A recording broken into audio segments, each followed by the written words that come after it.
કેશોદમાં ખેડૂત આક્રોશ યાત્રા પહોંચતા સ્વાગત સન્માન કરાયું.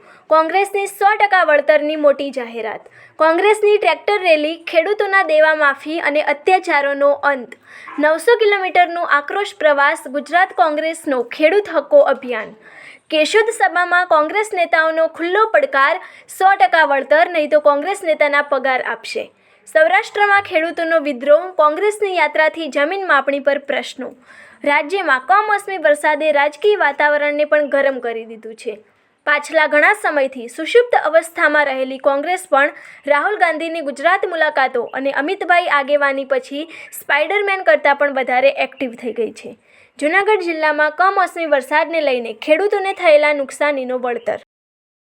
ગુજરાતનો ખેડૂત આજે ચારે તરફથી હેરાન પરેશાન છે ને આર્થિક ભીષ્મ છે.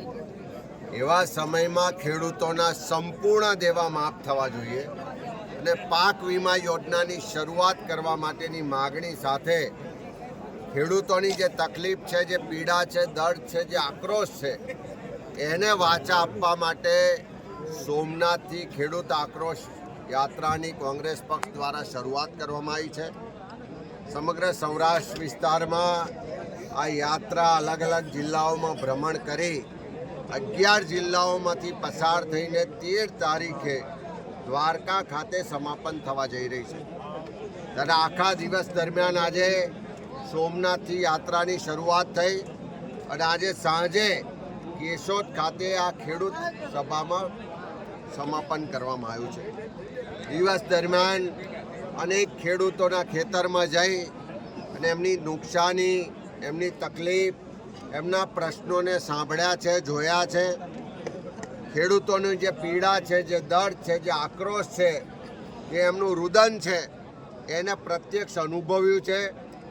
અને આજે આ યાત્રાના આખા દિવસ દરમિયાન જે લોકોનું સમર્થન મળ્યું છે, જે ખેડૂતો આ યાત્રામાં જોડાયા છે, જે લોકોનો અવાજ બુલંદ થતો જોયો છે, હું ચોક્કસ સરકારને કહેવા માગું છું કે આખા ગુજરાતના ખેડૂતોમાં ગુસ્સો છે.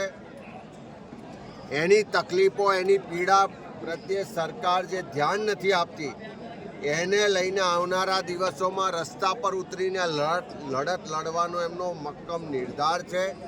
સરકાર તાત્કાલિક જો ખેડૂતોના સંપૂર્ણ દેવા માફ નહીં કરે તો આવનારા દિવસોમાં આક્રોશ રસ્તા પર આંદોલનમાં પરિવર્તિત થવાનો છે. અને સરકાર જો ખેડૂતોની વાત નહીં સાંભળે તો સરકારને પણ જવાનો વારો આવશે.